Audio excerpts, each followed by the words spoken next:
A warm welcome to all of you joining us today and to our panelists for this webinar on Japanese perspectives in 3D cultural heritage documentation, held as part of ICROM's lecture series.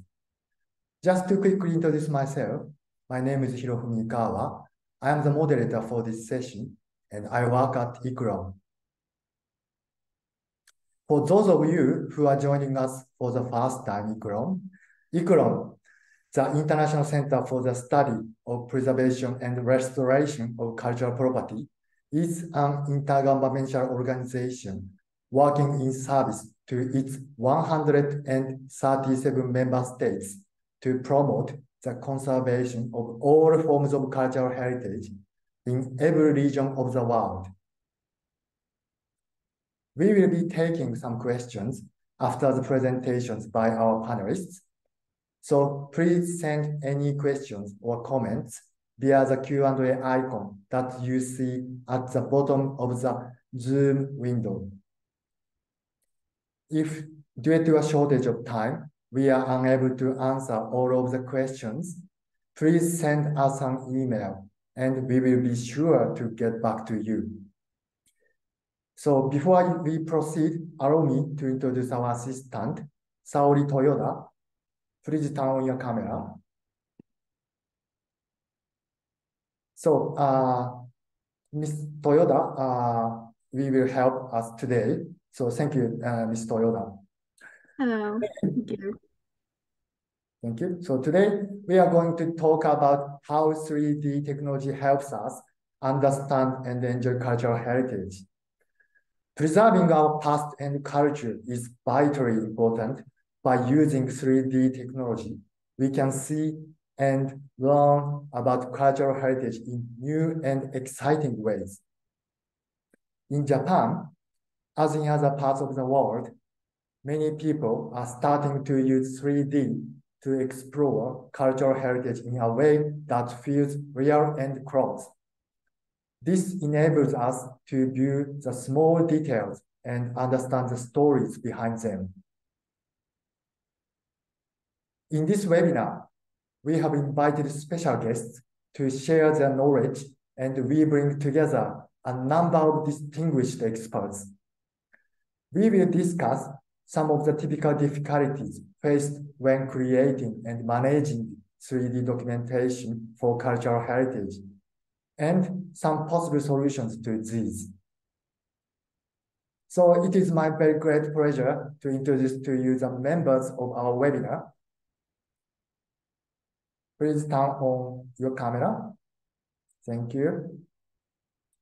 So I would like to introduce you, Professor Atsushi Noguchi, Associate Professor, Research Center for Next Generation Archaeological Studies, Komatsu University.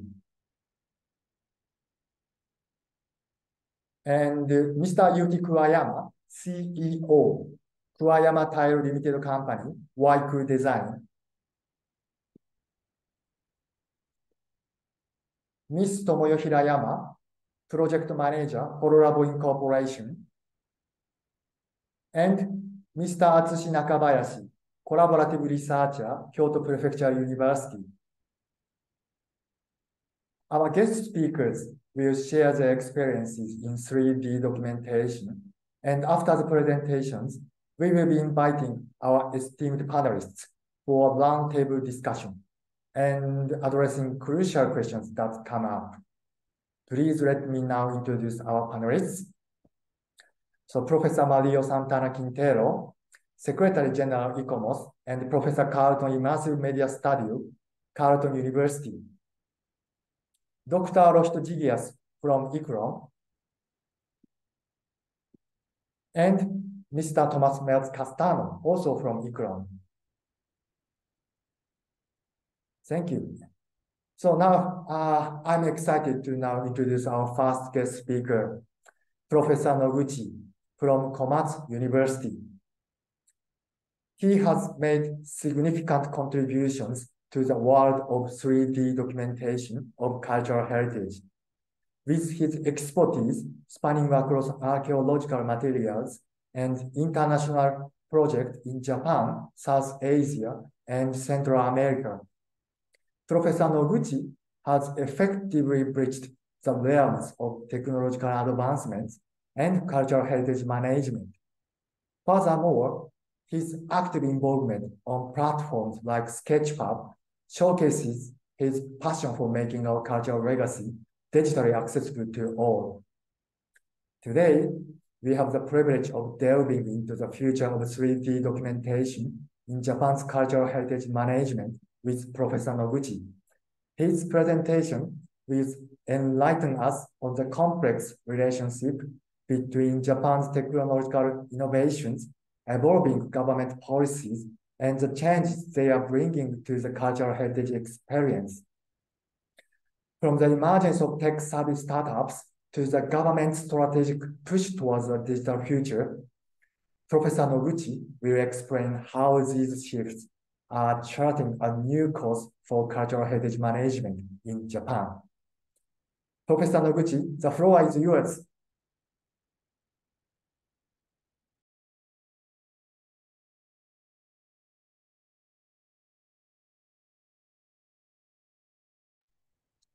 So thank you for introduction. Hello world, good afternoon, and good evening, and good morning.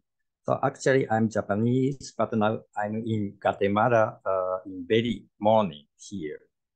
Anyway, I'm really honored to be invited to this webinar. In this opportunity, I asked my colleagues who do great practices to showcase Japanese application in this field.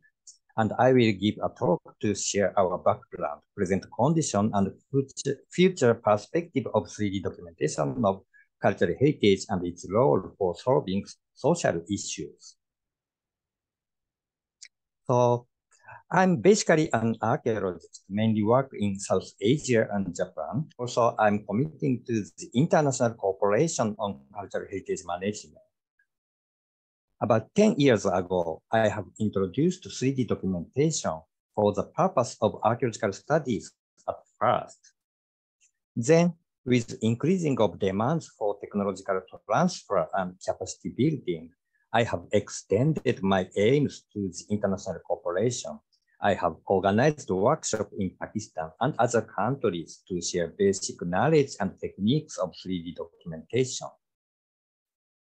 In these years, I am in charge of the program of capacity building and technology transferring for sustainable cultural heritage management in the Central American countries, funded by the Agency of Cultural Affairs, Japan. So actually, so now I'm working in World Heritage Tikal and giving my talk from there. Now I am working not only archaeological material, but from traditional handcrafts, landscapes, foods, and any other cultural related things. So you can find these on my Sketchfab account. Well, now I must move to the central part of my talk, the social technological background in Japan. As many think, we Japanese have very geeky nature to advanced technologies. There are many pioneers in 3D and XR technologies. And some of them are having interest on cultural heritage. I'm collaborating them and invite two companies and one individual to share their works today. Besides this, my position in this webinar is to give brief information about our background, current situation in Japan. There is a change of national policy as well. In this year, 2023, the law of the museum is amended, and now the maintenance of digital archives is particularly defined as the important task of museums. Meantime, as same as other parts in the world, continuous social digital transformation is in progress. Major focuses are education of students and social enhancement, improvement in aging society. Cultural heritage 3D documentation can play the important role in these issues. This is a key concept of my talk. Regarding with technological development, we may think about future in dream, but the main objective here is rather to find practical solution for sustainable paths forward by solving the present social issues, especially on education in school and social shrinkage by aging. At the first sight, the last issue looks far from cultural heritage matters, different from others. However, as a part of a component of our society, cultural heritage management cannot be neutral to any social issue. And in the present Japan, decrease of population, shrinkage of economy, those are the most focal issues. Therefore, we should consider it. For me, to solve these issues together with both private and public sectors, private sector will lead technological development while public sector will enhance them to apply socially. Establishment of legal and institutional basis maintained by public sector will support activities of private sector. Once we accelerate our activities upon collaboration between different sectors, we can extend public perception and engagement. This could develop a community-based cultural heritage management concept. Born digital 3D data will enlarge operational chain of making flow and stock of information, which improve internal motivation among those who are eager to commit and can extend outreach to those who don't have interest on cultural heritage at the time. I guess nearly all audiences of this webinar know about 3D documentation technology very well, so there is no need giving the detailed explanation. There are various options in devices and technologies for cultural heritage 3D documentation, such as laser LiDAR scanners, 3D photogrammetry, mobile scans, UAV scans, etc. The one thing that I would like to emphasize here is the concept of high-low mixed strategy in selection of methods and devices. Some methods and devices can provide a higher quality result, but much expensive to cover entire cultural heritage. For covering the rest of heritage, which are not selected as a target of high-end device, we can employ more low-cost consumer-level products. These are affordable not only for special expertise institutes, but also for small organizations and groups. Even enthusiastic individuals can afford such low-cost devices, and they can join our work. Of course, we should check and confirm quality and accuracy of such low-cost consumer-level products before employing them into approved cultural heritage documentation work. For the purpose, we did the field experiment to examine measurement error, differences in quality and representativity, together with civil engineers and other specialists from various fields. Now we are confident that we can make people involved in our work on cultural heritage documentation with low-cost consumer level products. And thanks of development of technology, even the children in the first grade of primary school can be documented. With iPhone Pro, she has carried out 3D scan of Jomon pottery in a small local museum. She got a miniature of her scanned pottery by 3D printer. How this experience made a big impression to her.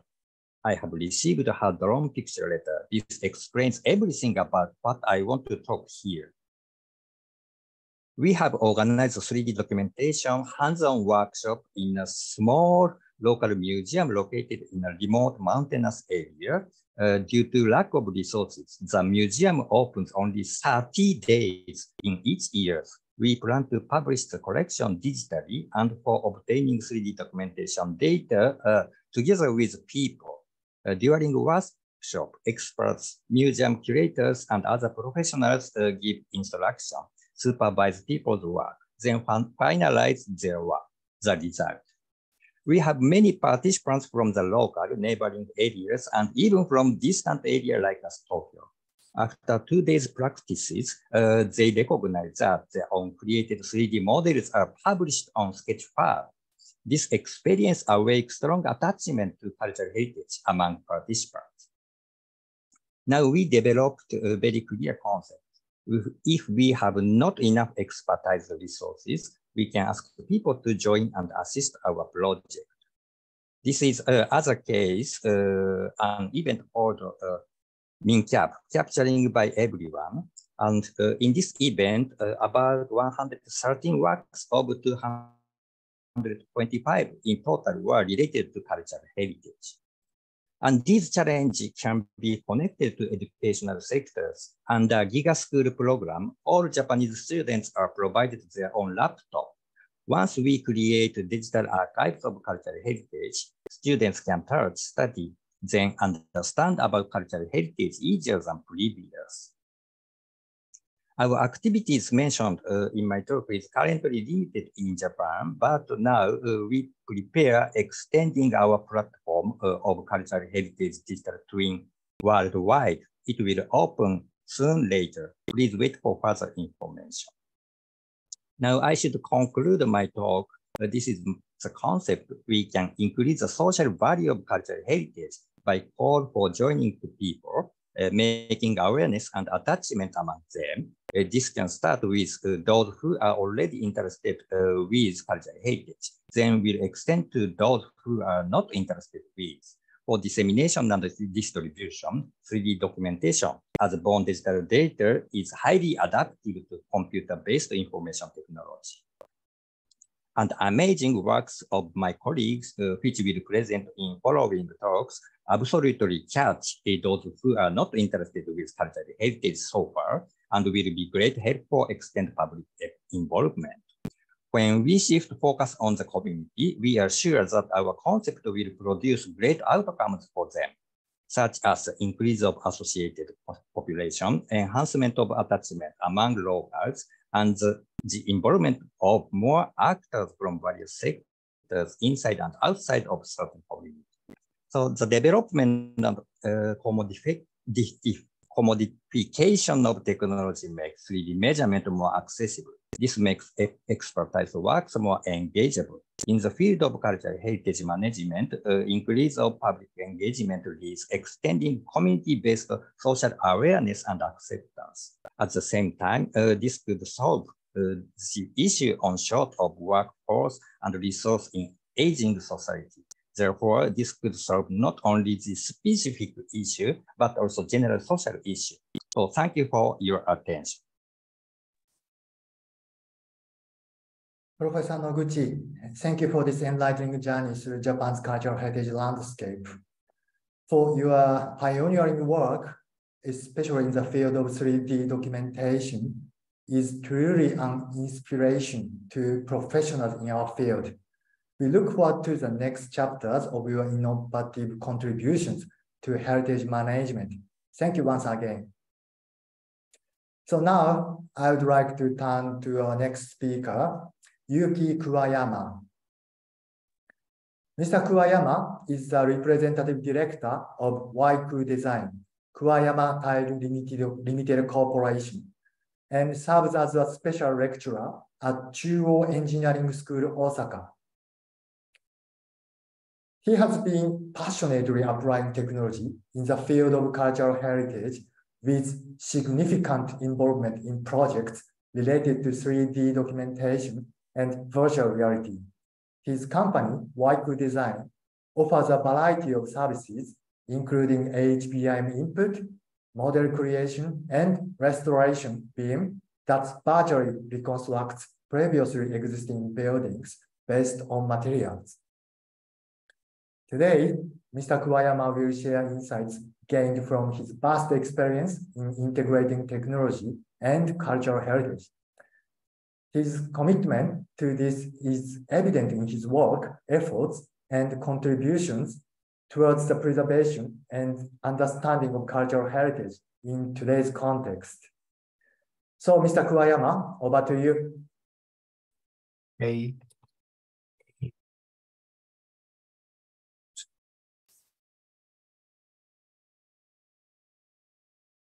Hey, hello everyone. Thank you for your participation. My name is Kuwayama Yuki. Today we will talk about HBM of Japanese roof tiles and heritage metaverse. Now let's talk about BIM for existing buildings. This is a BIM of the tiles drawing the construction of the cultural property. In this way, each tile is reproduced. The software used is ArchiCAD. Since the roof tiles are reproduced one by one, it is also possible to count them. It is also possible to accurately attribute information of the roof tiles. In other words, BIM is the accumulation of information for each component, and it is the construction of comprehensive material data of cultural properties. That is not all. The state before construction is converted into 3D using photogrammetry. By making it 3D, you can create a straight image that is not perspective. That is, it can be made into an elevation of a drawing.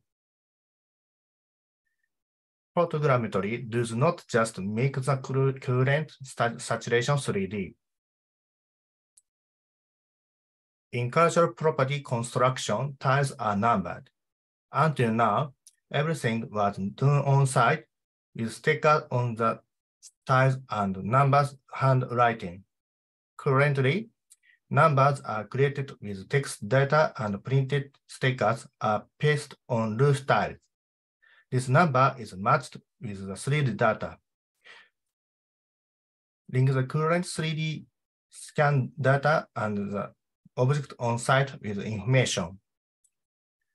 In the case of roof tiles, the number of the tile is linked to the 3D model. Since the information is linked to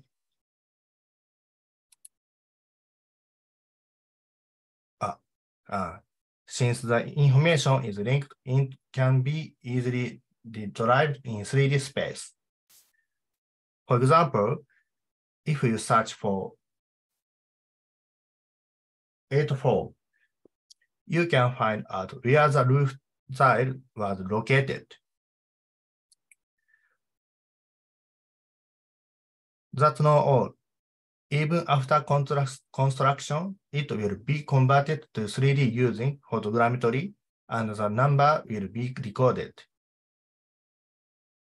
So information such as where it was moved from before construction to after construction, where it was used, or whether it was disposed of can be visualized. This data will be even more useful after the next construction 50 years later. HBIM is also useful for visualizing this process over time. If customized, it can be applied to stone walls and bricks. This cannot be built with only single software. We will not force you to build with one software, but rather use software that you are good at and create beautifully. Therefore, I use ArchiCAD as the base of BIM, but use Rhinoceros for the roof shape and automatic placement of tiles. Rhinoceros has a plugin called Grasshopper. With Grasshopper, you can program it. For example, it can automatically generate a roof shape. If you change the value, the roof shape is instantly changed. It is also possible to automatically arrange tiles according to the shape of the roof. Placement is made to be constructed.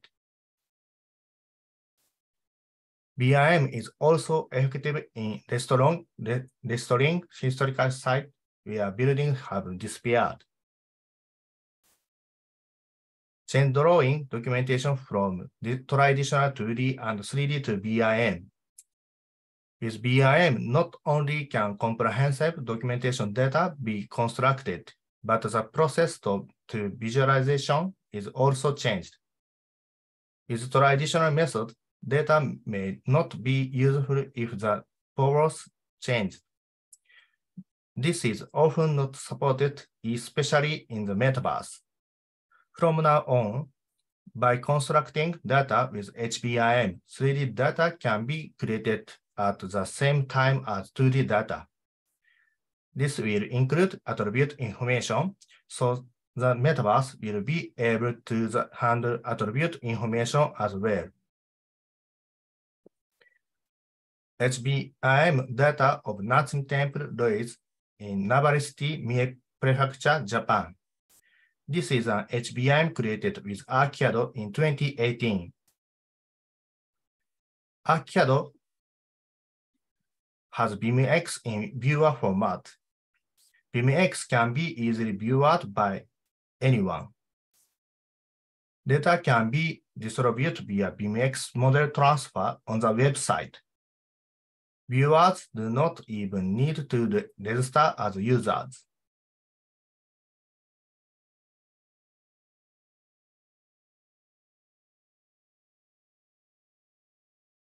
Such rendering can be created with only one HBIM data. It is important to keep HBIM data open, not secret. Converting non-existent buildings with historical value to BIM makes it possible to build comprehensive document data of a historical site. The H-Metaverse also provides simulated buildings experiences. It is also possible to explain it in a virtual space. Heritage sites without buildings present a major challenge. This is because they make the place unenjoyable for those without knowledge. There is one proposed solution. It is 3D scanning and metaverse. The 3D scan data is an image was done by iPhone LiDAR. The 3D scanned site was imported into HBIM. It is easy to see that there are not only 3D scanned sites, but also restored buildings. In the metaverse, restored buildings are not always required. This is because 3D scan data can be accessed from all over the world if it is made into a metaverse. It makes it easy to share history with many people. Cross-region, which is being developed by Waiku Design, is even more attractive. In the past, it was common to experience VR in a place remote from the site, and there was a problem that the relationship with the site became weak. However, with cross-region, the position of AR and virtual space that you experience locally is synchronized. You can exchange the image that AR and VR see each other and make voice call, so you can see the state of the site with high real-time AR commentary in the VR space. Seasons and aging can also be seen through AR video in VR space. With the voice call function, you can also listen to the local real-time sound. This sound is also important. In general VR, environmental sounds were also artificially implemented. With cross-region, you can also hear the sound of nature's birds and insects.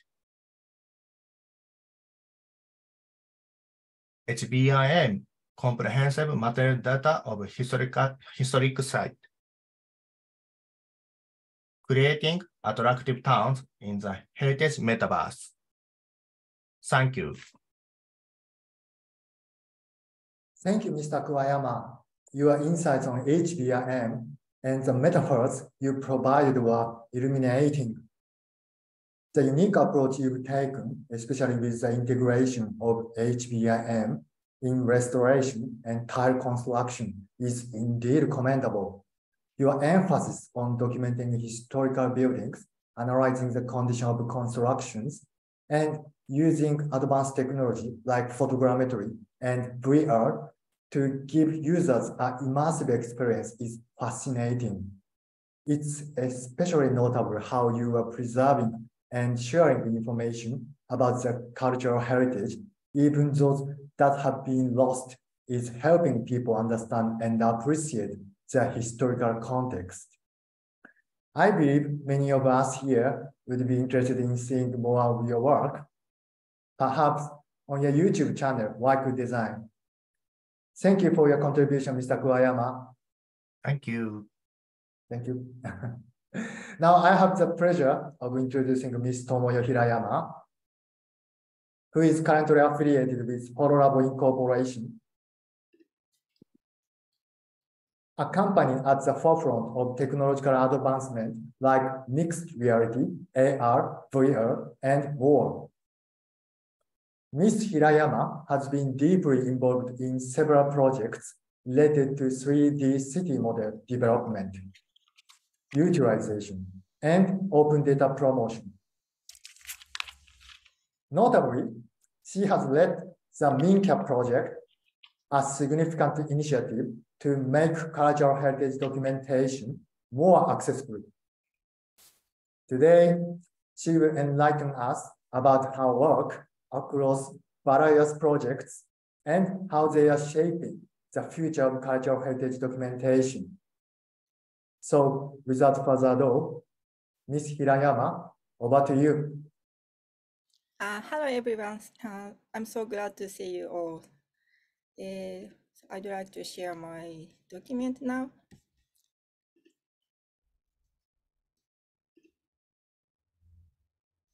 I hope it can work correctly. Hello, everyone. Thank you all for joining today. My name is Tomoyo Hirayama. I'm a project manager for creating 3D data, and I'm also in charge of scanning with laser scan at HoloLab. HoloLab is a leading XR company in Japan. We develop XR projects such as VR and AR app. Scanning VR environments have various possible utilization in XR. This is our service. The data, which is scanned by digital camera or laser scanner, is used for creating photogrammetry 3D data mesh data. The 3D model will be contents of VR or AR apps using game engines such as Unity. Also, the mesh data and scanned point cloud data are used for creating BIM and VPS. BIM data is a kind of 3D drawing of architecture. It includes the scale of the architecture and information on the materials. This is our purpose to create 3D data from real environments. Photogrammetry model is used for digital archives and VR and AR content.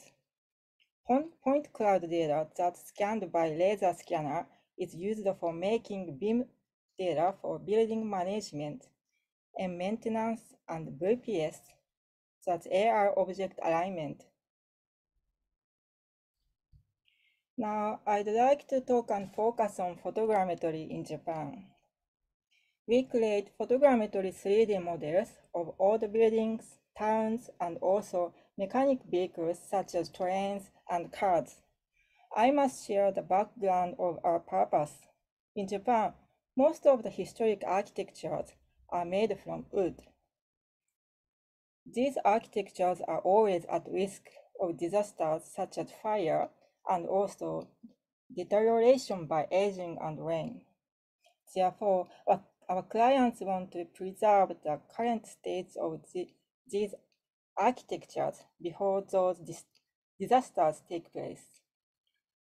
Further, some old architectures don't have drawing anymore, and they have unique features such as marks by swords or guns at old walls. They are difficult to draw in 2D drawing. They are also the reason to create photogrammetry models. Other than architecture, we create vehicle photogrammetry models, such as trains and cars.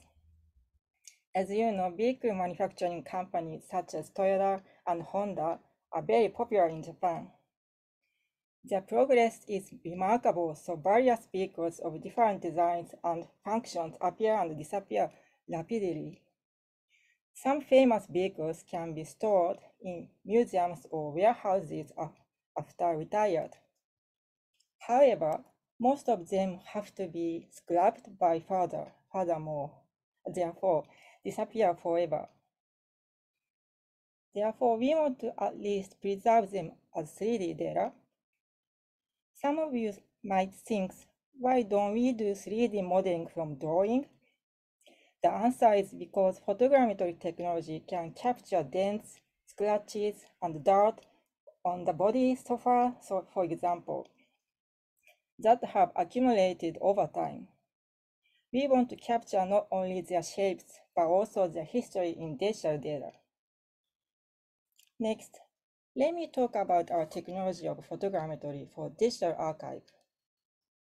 We combine digital camera data with laser scanning point clouds to create 3D data.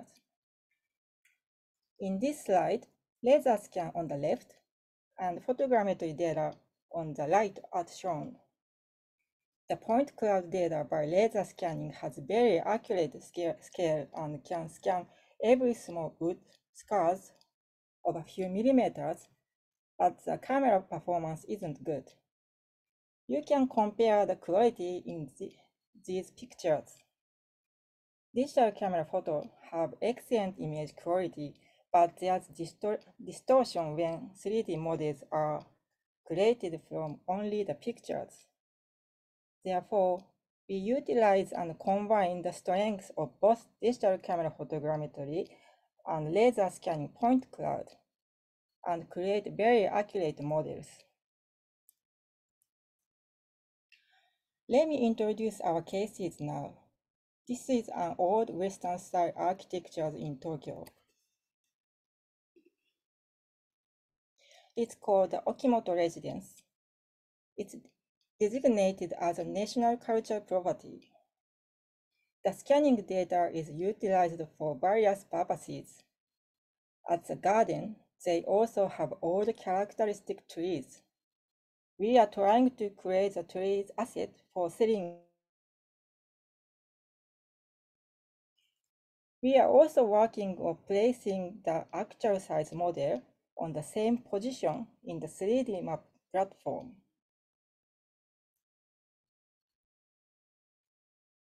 A Japanese government agency is promoting the development and open data 3D city map.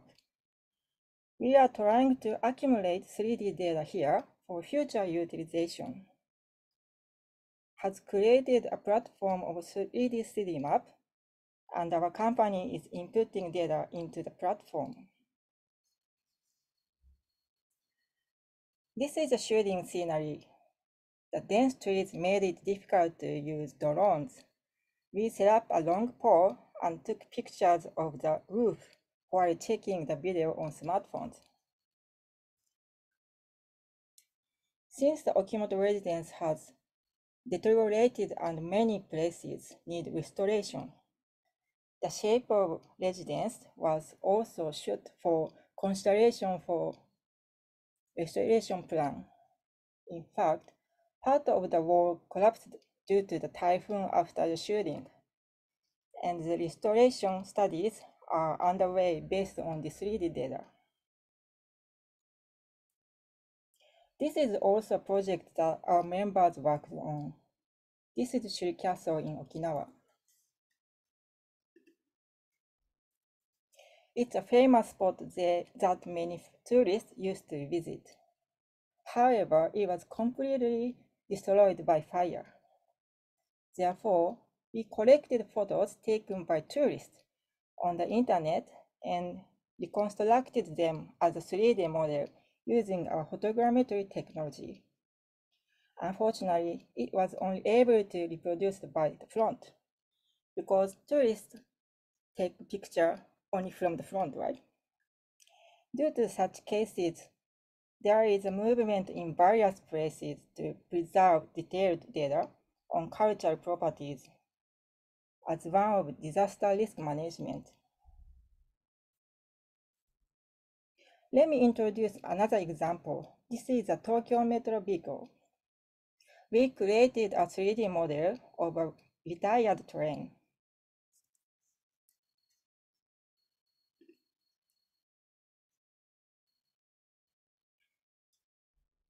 This vehicle was the first vehicle to be built in the 7000 series, and now it is the last vehicle, as the same type of vehicle has been scrapped one after another. However, it's difficult to leave this vehicle as it is, so it was decided to create a 3D model before it is scrapped. In Tokyo, many people use this train, and there are still many fans.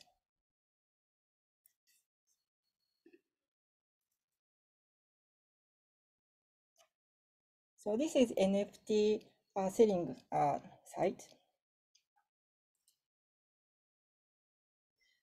It's an example of monetization by selling it not only as an archive, but also as a memory to them. Finally, I would like to introduce the shooting scenery. We shoot it as outdoors and indoors.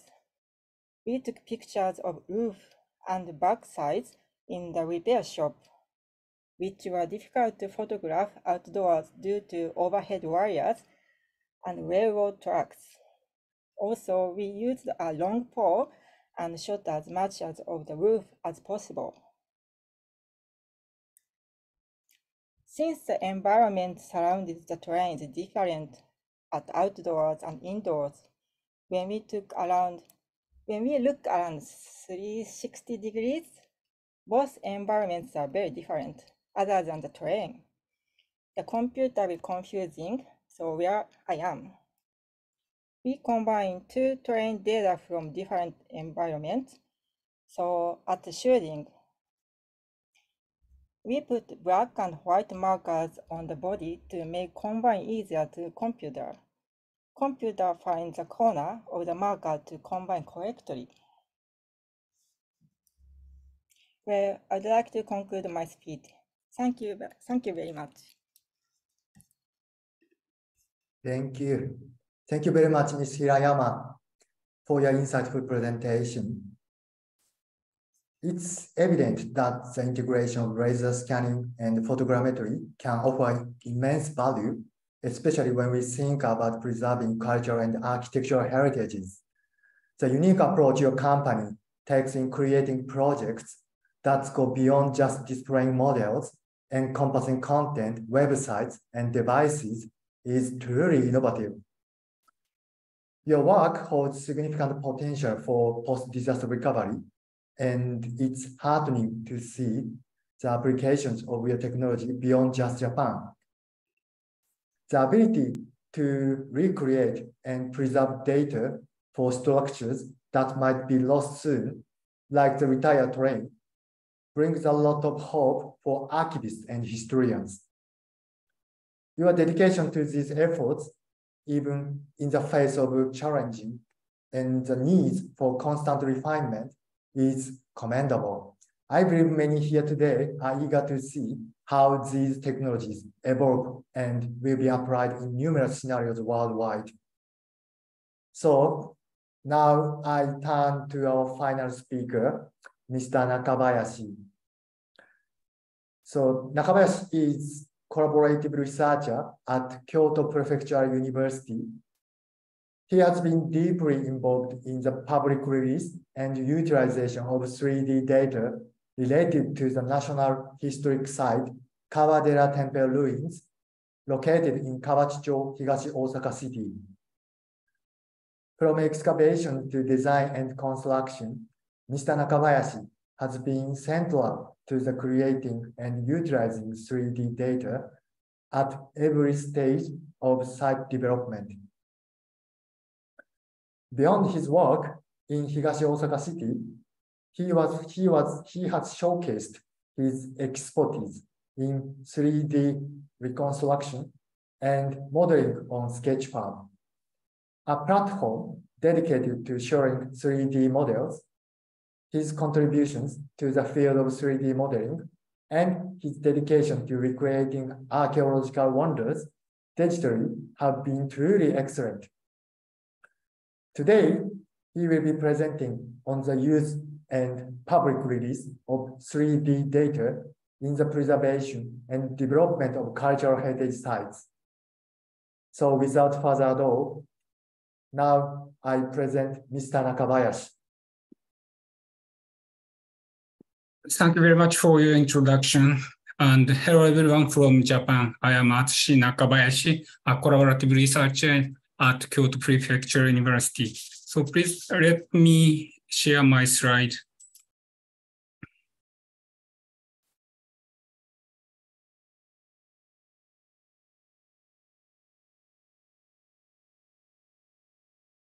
So my presentation today is about various utilization examples of photogrammetry 3D models generated for the purposes of archaeological research to entertainment.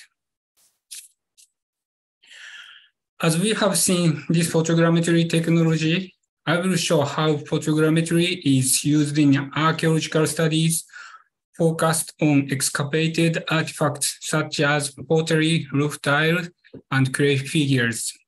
Then I will show how these 3D models can be used in other ways, such as for 2D images, videos, web, and virtual reality.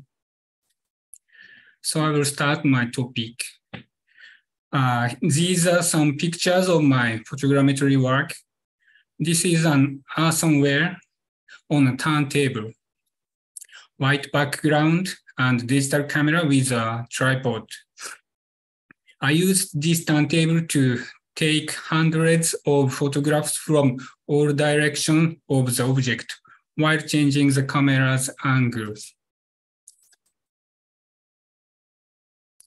Here is the result of photogrammetry of an Eve tile from a late 7th century Buddhist temple site in Japan.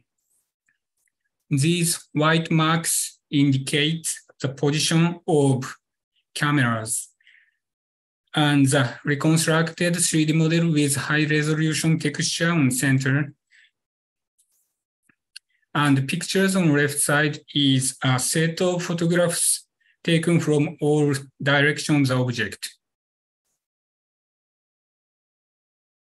So, and this is a simple workflow for using photogrammetry 3D models in archaeological studies. An orthographic image is made from this 3D model. And using 3D CG software, in this case, I use Blender, a geometry-based drawing can be created like this. Next, I would like to talk about the utilization of 3D model like this image.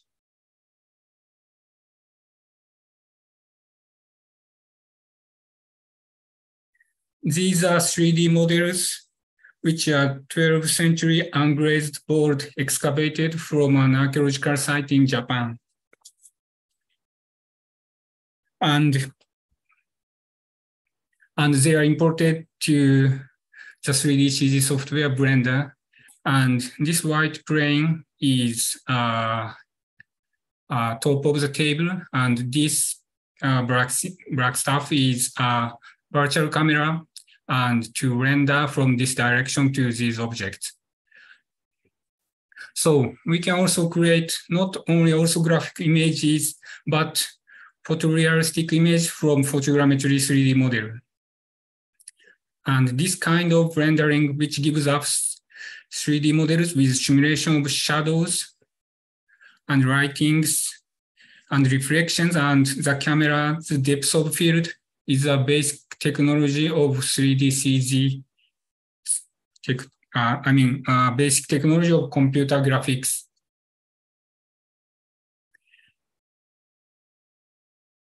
And please check my work with a museum in Osaka in Japan. This is a video describing a 2,000 years old wood carving bird. Using Blender's camera work and animation in 3D CG software, we can render a video showing all direction of the object like this, and which is impossible in reality.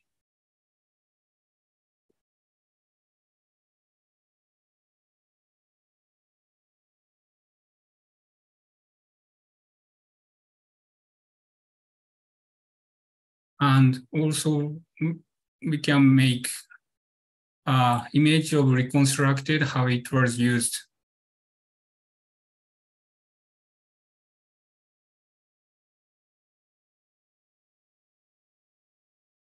And next is about 3D model with web technology. We can upload our 3D models and share them all over the world. Sketchfab is a famous example because many museums have accounts and share their 3D models of cultural heritage. This is a 3D model of my small sake cup. Sketchfab's real-time rendering can simulate reflections like this. And this is an animated 3D model of Japanese earthenware. We can use bones inside of a model to move like this.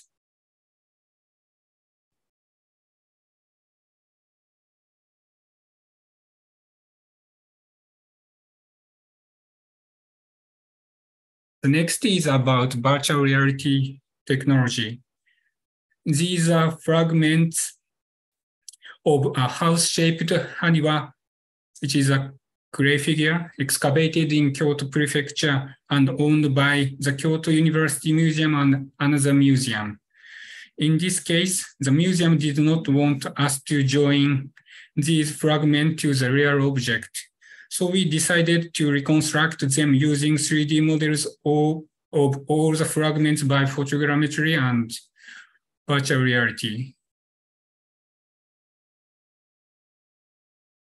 Here's a summary of photogrammetry work. 2 days with three group of 2 people for 42 fragment photogrammetry. And each fragment we took 20 to 40 minutes to take 200 to 250 photographs. Here's a picture of we worked and the picture that we took.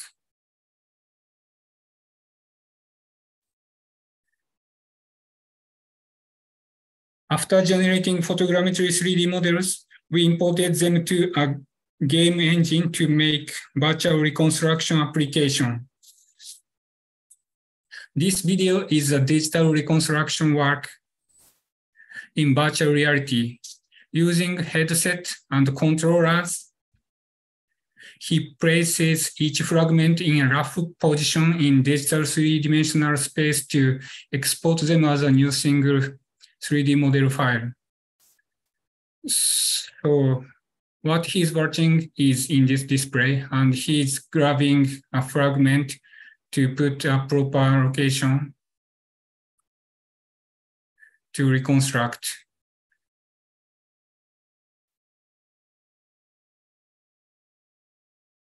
And the fragment in red square is from another museum. We could identify its proper position with virtual reconstruction.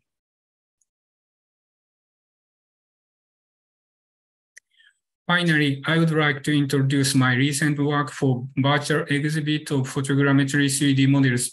I just created this for fun, but it is a good example to help understand what we can do with virtual reality technology. This video was recorded while I was playing with a headset and controllers. In this virtual reality, a player can grab object like this.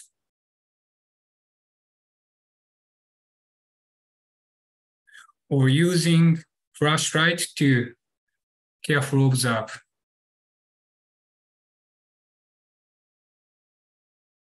And enjoying watching Japanese screen with a small fire and its reflection.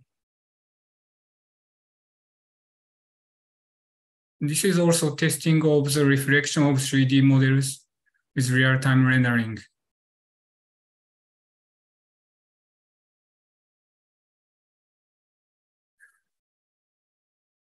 Okay, so that is all for my presentation today. My point is that even these 3D models were created for archaeological purposes, but we can enjoy them with our imagination. Thank you very much for listening. Thank you. Thank you, Mr. Nakabayashi. That was a compelling showcase of the diverse applications of 3D modeling in archaeology and cultural heritage. The concept of utilization 3D data are not just for academic research, but also for broader purposes like entertainment and public education is very inspiring. Your work effectively bridges the past and the present, allowing us to interact with history in an immersive manner. Your use of 3D models for multiple purposes, be it static images, videos, web showing, or virtual reality, perfectly exemplify the expansive potential of this technology in cultural heritage management. The ability to reconstruct and visualize artifacts that are fragmented or owned by different institutions is particularly fascinating. So thank you very much. And now let me thank once again all our guest speakers for their stimulating presentations. And now I'd like to invite all our panelists to come back as we have set aside some time for a roundtable discussion. Please turn on your camera. Thank you very much. So before we dive in, allow me to introduce our esteemed panelists for today's discussion. Firstly, we have Mr. Thomas Meltz Castano, our Movable Heritage Project Officer at ICRON. Thomas has been actively involved in designing and implementing training programs focused on the preservation of various materials. His insights today will surely be invaluable. Next, we have Dr. Rohit Gigias, a conservation architect and risk management professional, currently serving as a project manager on urban heritage, climate change, and disaster risk management at ICRON. Rohit's experience in post-disaster assessment and urban conservation is truly commendable. Lastly, I'd like to introduce Professor Mario Santana Quintero, a significant figure in the realms of heritage documentation. As a professor at Carleton University and director of the NSERC CREATE Program Heritage Engineering, Professor Santana's extensive collaborations on international projects have shaped the heritage documentation domain significantly. To ensure a structured and meaningful discussion, I will start by posing initial questions to our panelists and then ask our panelists to share questions with our guest presenters. So let's begin. Thomas, in light of today's presentations, how do you see the use of 3D documentation and virtual reality technologies contributing to the conservation and preservation of movable heritage? Thank you for the presentations and the question. Reflecting on these insights and drawing to my own experience, I believe that similar to other documentation processes, there is a pressing need to expand our literacy on what these technologies are, how they are used, and the distinctions among the various tools that are that serve to build this documentation. So this is to ensure that professionals involved in the conservation of cultural heritage, particularly in the movable heritage or objects in museums or other spaces, can use them critically and pose pertinent questions to these tools.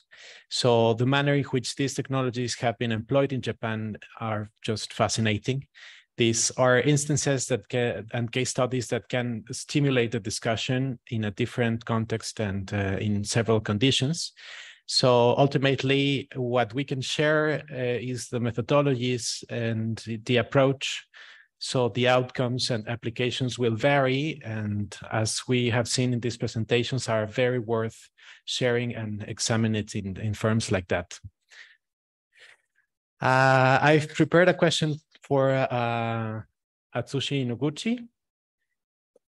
And the question is, with this growing tendency to work with digital objects, how can we maintain a dialogue with the original object?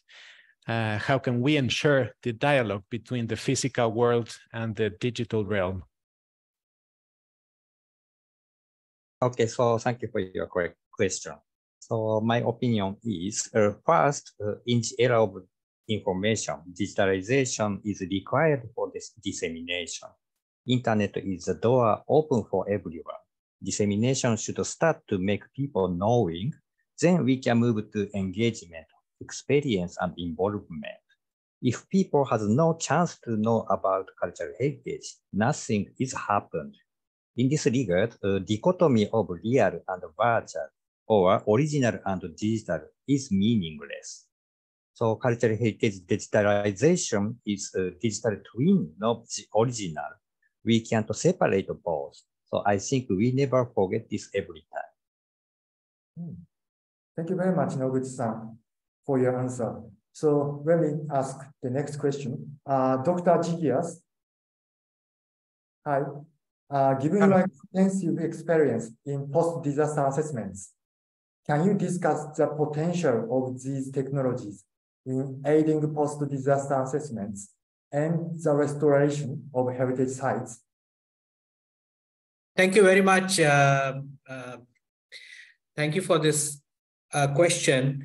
I would say, Mr. Ikawa, the most important thing that I learned from these very exciting presentations today by Japanese experts is that we can really use 3D technologies to understand cultural heritage not only as buildings, but as something which can give us information on various dimensions, tangible as well as intangible, exterior as well as interior. We will understand, for example, if we have to understand traditional houses, which get often damaged due to disasters such as earthquakes, we will understand how people live in those houses, how people arrange their spaces, what are the different fixtures they have inside the house. All this information, both inside and outside, is very difficult to obtain if we with a standard kind of conventional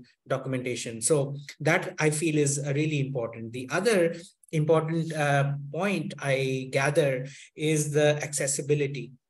It is very important that this kind of documentation is done in a very quick way and is also easily accessible to the experts as well as to the local community. So I feel that 3D laser or 3D documentation has enough potential to really do good documentation in a quick way and make it easily accessible, which is really a necessary thing in a disaster situation when time is really the essence. The last important point I want to make is 3D documentation really helps us. And as we have seen today with various presentations, it is very easy for all stakeholders to understand the heritage in a very easy way. I mean, the interpretation of heritage is very easy. And it can also help us to understand what can be different ways in which recovery can happen. So interpretation is really very easy, or we can do it in a very innovative way using 3D technology. And I think that's the other important dimension that can be very helpful. Now, I have a question for Mr. Nakabayashi. And I would like to ask him, how can we make these technologies more accessible for developing countries? Thank you very much for the question. To make more accessible for everyone, including developing countries, I think recent days, for example, photogrammetry does not require expensive or high-spec equipment. And if you want to do photogrammetry without such equipment, you can take a series of photographs with your smartphone and upload them to cloud computing to generate 3D model. Or in addition, for the utilization of 3D CG that I presented, I use Blender, which is available for free. This means that you can utilize archaeological 3D model without choosing expensive software. So if you don't choose devices and software, we can try photogrammetry and 3D CG with our closed devices. So that will be more accessible to everyone who wants to do a digital 3D documentation. Thank you very much. Thank you. Thank you very much for your very insightful answer, Mr. Nakabayashi. Now I would like to ask Professor Santana, with your vast knowledge in heritage documentation and international projects, how do you envision these technologies enhancing the documentation and understanding of global monuments and sites? Thank you, Ikawa-san, and thank you so much for having me in this event. I have been really inspired by the talks of our colleagues from Japan, and looking forward to be in Japan in the future to experience this. It's interesting, your question, because actually I was a Japanese scholar. I went to Japan as a scholar back in 2003, and I had the opportunity to see some of the developments of my Japanese colleagues. And I was, at that particular stage, it was very difficult for someone like me, maybe in the research area, to be able to exploit these technologies, because they were, one, very expensive, and secondly, they require a very high level of expertise. So we have seen two changes. One, they are more accessible to a certain degree, and secondly, you don't need to be an expert to use them. So I think that that's a big advantage, and I think that will continuously develop. And I think from the last question that Rohit asked to Kawanayashi-san, we can see that there is obviously an evolution, and we have open access data, and we also have softwares which are free. But we're really very cautious about technologies, because one thing is to be able to record the technology with a smartphone, and another thing is a skilled professional recording an historic site to make a responsive narrative or use the data for conservation. So I think that we have to differentiate between the professional work for heritage and then the work that people can do for community engagement, etc., to get excited about sites. So thank you so much. So now I do have a question for Fuyamawa-san about what were the main objectives of the projects that you showcase? Was it research, conservation or digital storytelling? And if you can, how can you distinguish between these different uses? Thank you. Mr. Kuwayama, can you answer? Kuwayama-san, can you answer the question from Professor Santana? Sorry. すみません、平山さんやと思ったんで、ちょっとだけお待ちください。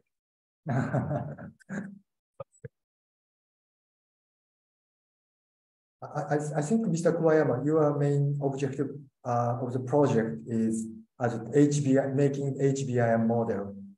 But behind the creating HBI model, what's the motivation of your work?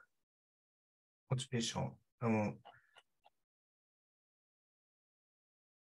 そうですね。ち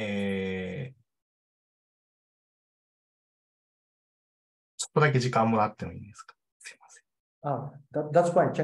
Maybe you can speak Japanese. すいません。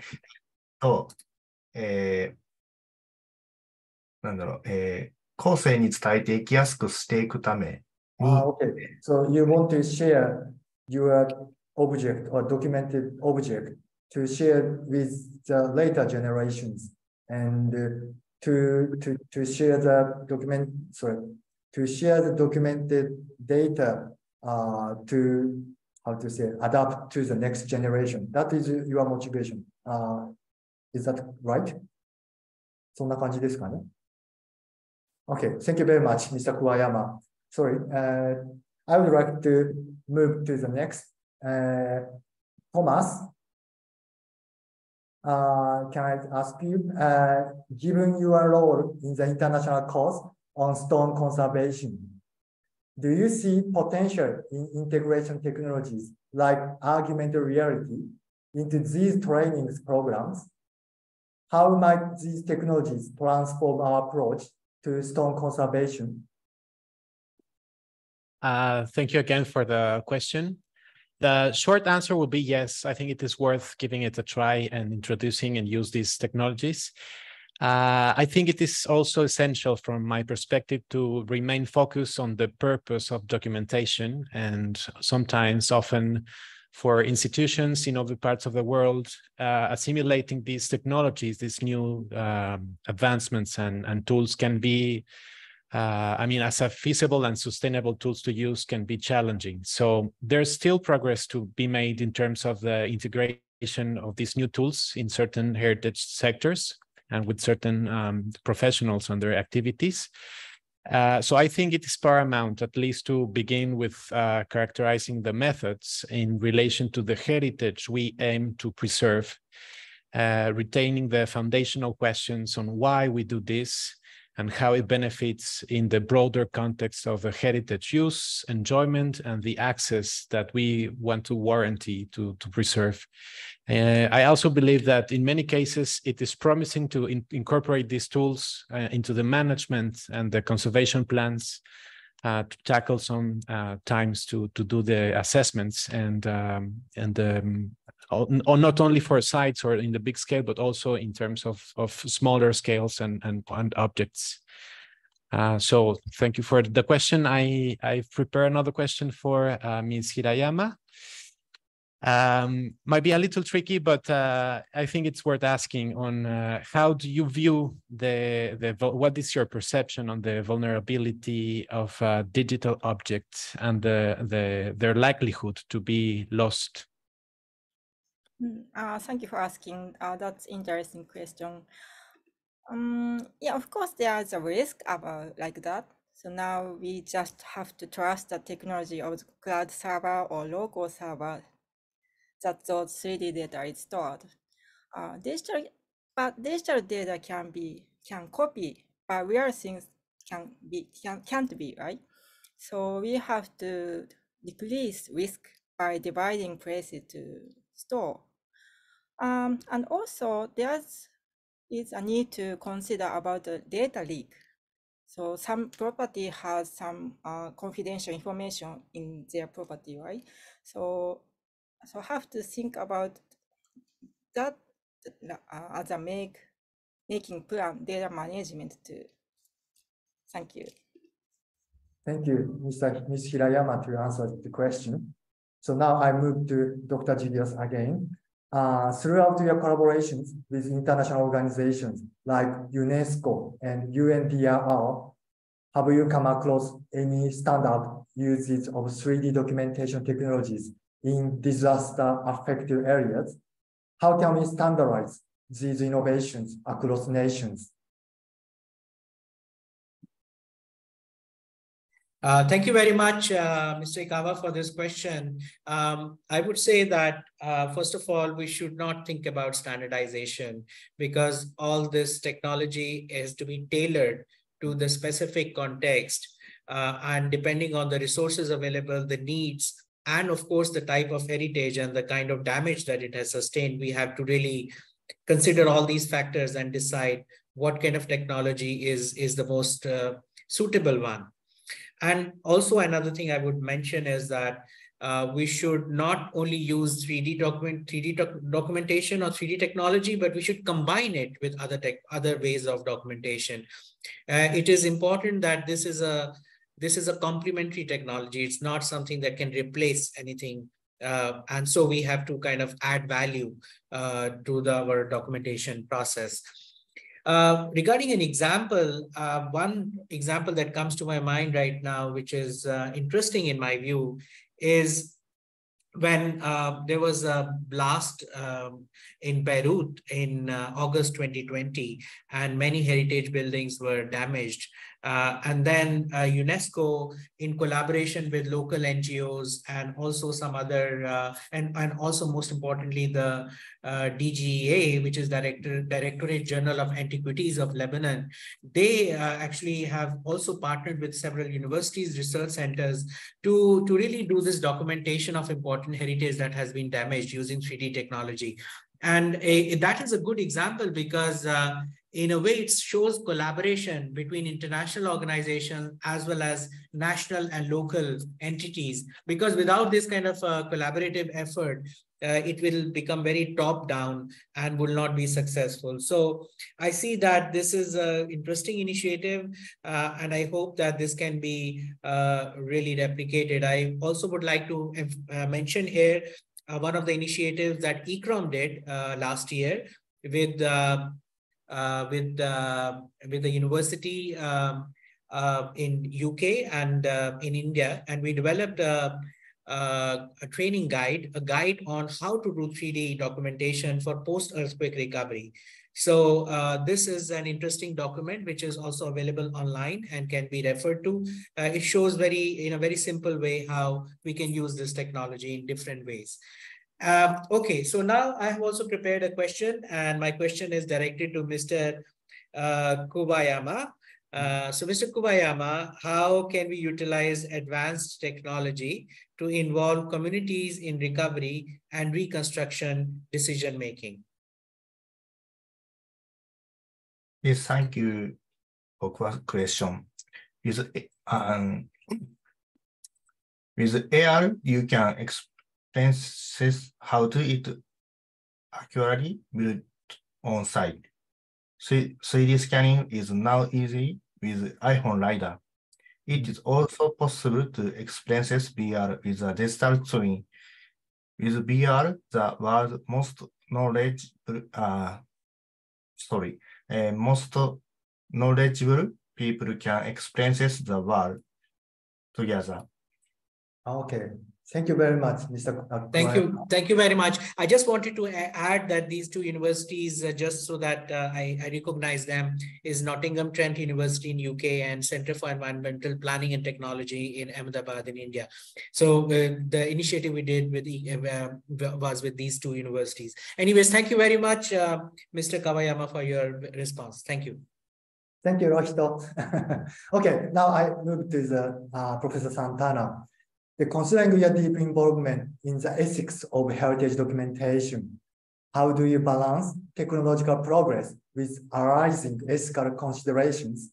What challenges might technology pose in this context? Thank you, Ikawa-san, and very important question. So I think, in any professional activity, and in this case, we're doing, documentation, there are ethical considerations that need to be taken into account. One is the practice of the work. So we need to try to do the work as best as we can, right? So this is one ethical commitment.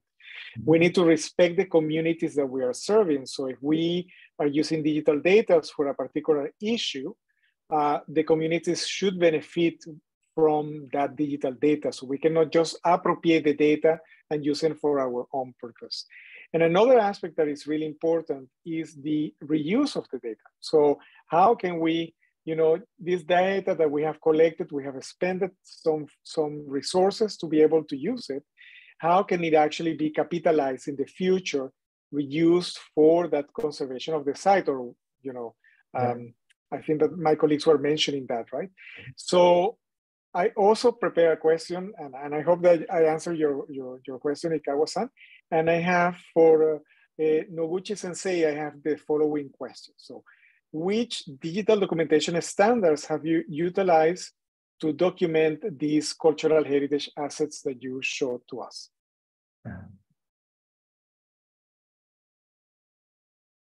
Okay, Professor Mario, thank you for your question. Actually, this is critical. So far in Japan, there is no national level standard So while private sector leads technological development, the academic sector can compile their works and develop scientific standards.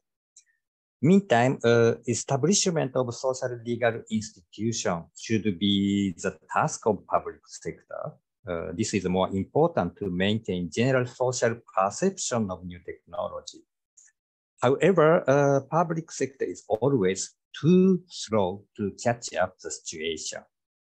My aim in collaboration with the private sector, including today's panelists, is related to gather information regarding with the issue. Then I will push them to.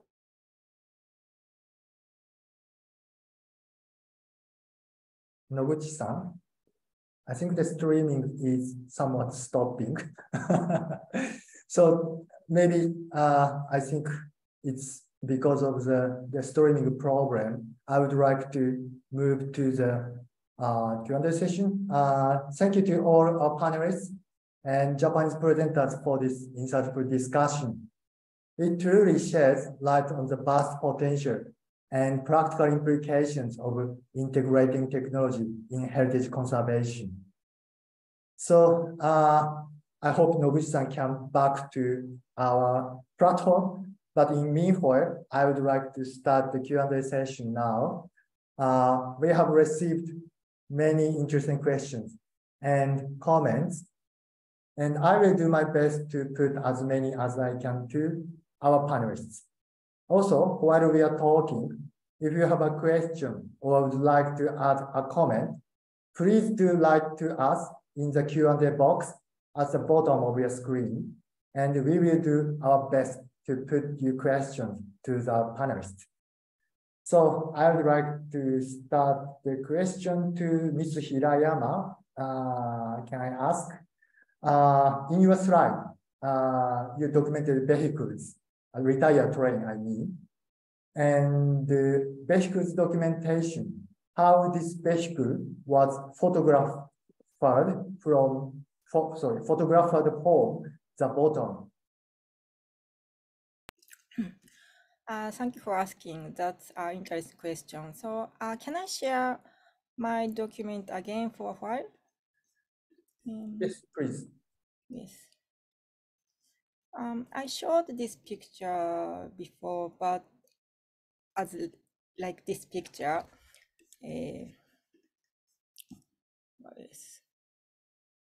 so I could go under of the train in their repair shops property.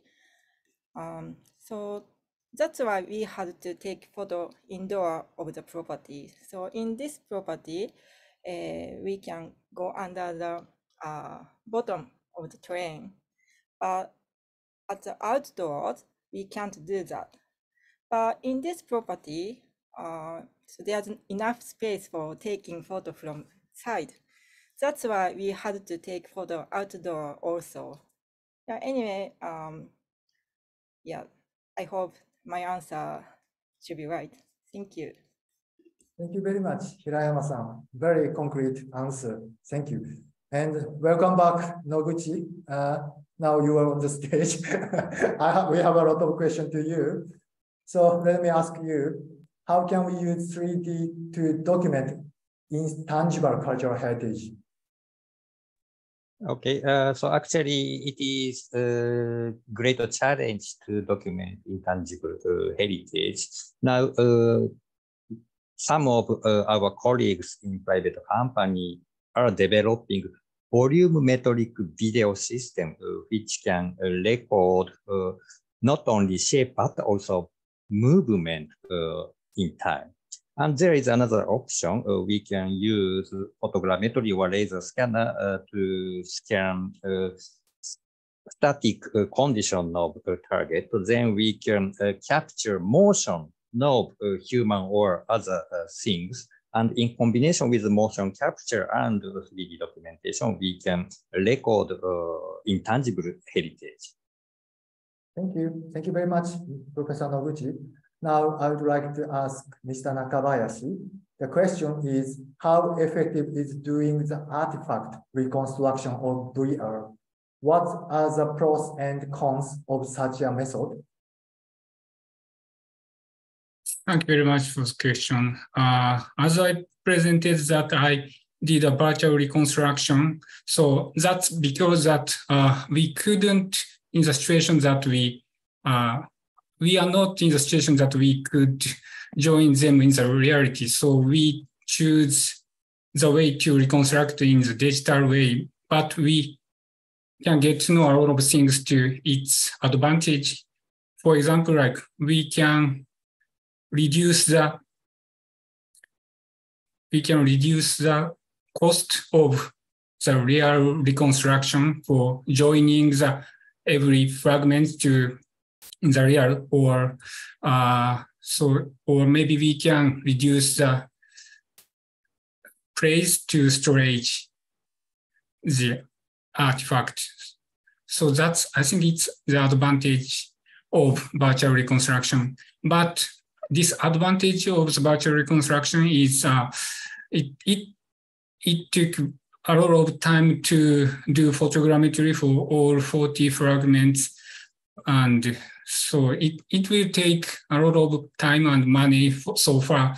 But recently, photogrammetry technology is advanced step by step. So maybe that it's not going to be that big problem anymore in the near future. Thank you very much. Thank you.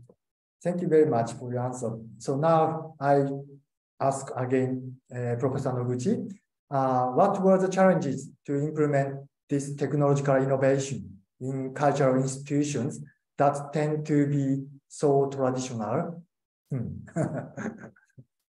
Yes, that is the most problem always we are facing.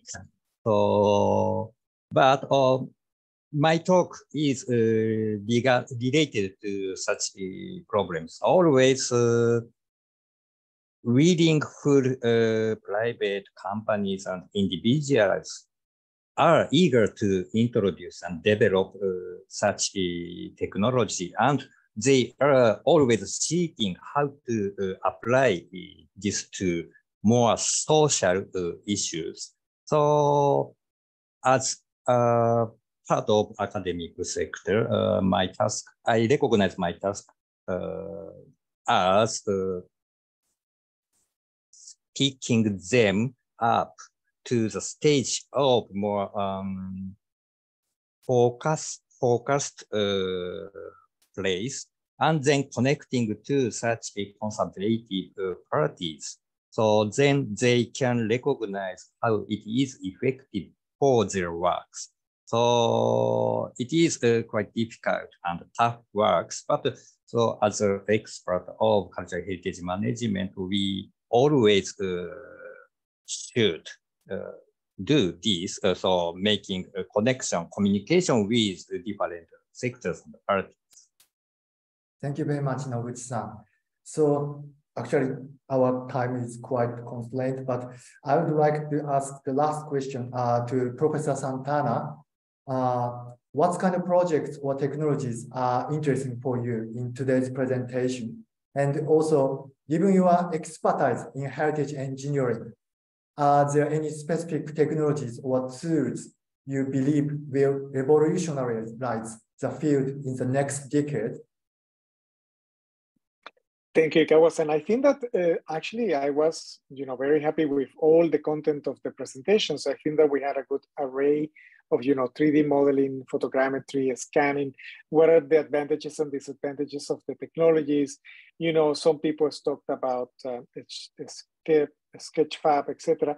I think that, actually one aspect that I found interesting is Blender, right? So Blender is a 3D modeling package, which obviously I am not extremely familiar because now I am a professor and I let somebody else work with it, but it's completely free, right? And people can use the digital data and then they can create, digital assets in a very affordable way. And there is also a community that has developed this software, so anybody can use it and it's not very difficult. So I think that that's a big advancement that I see how, and then obviously photogrammetry is coming to be one of the exceeding techniques because we can even fly drones and we collect data, and with the drones we can really fast, and especially in places where Rohit works, right? Yeah. Like places that have been affected by conflict or disasters, these devices collect data and you can produce and you can understand the condition of places. So I think that, aerial vehicles, photogrammetry, using photographs is one of the most advanced aspects that I see in the future. Obviously, we have to be cautious with the use of technologies because with, recording digital assets, there is also a responsibility that we need to be careful, right? And those are the ethical issues that I was talking before.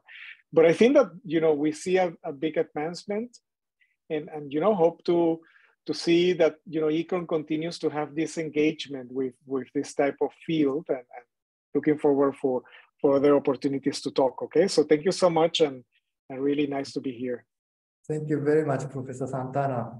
Thank you. So before concluding this webinar, I would like to once again express my gratitude to all the panelists and also our organizing team here at ICRON that have been working hard to bring these webinars to you. We also thank all of you for taking the time to join us today and raising important questions. The recorded version of this webinar will be made available shortly on our YouTube channel linked to our website. Please note that recordings of previous webinars and future webinars as details become available, can be seen on the ICRON lecture series webpage and also on our other social media platforms. So thank you for being with us. Take care and goodbye.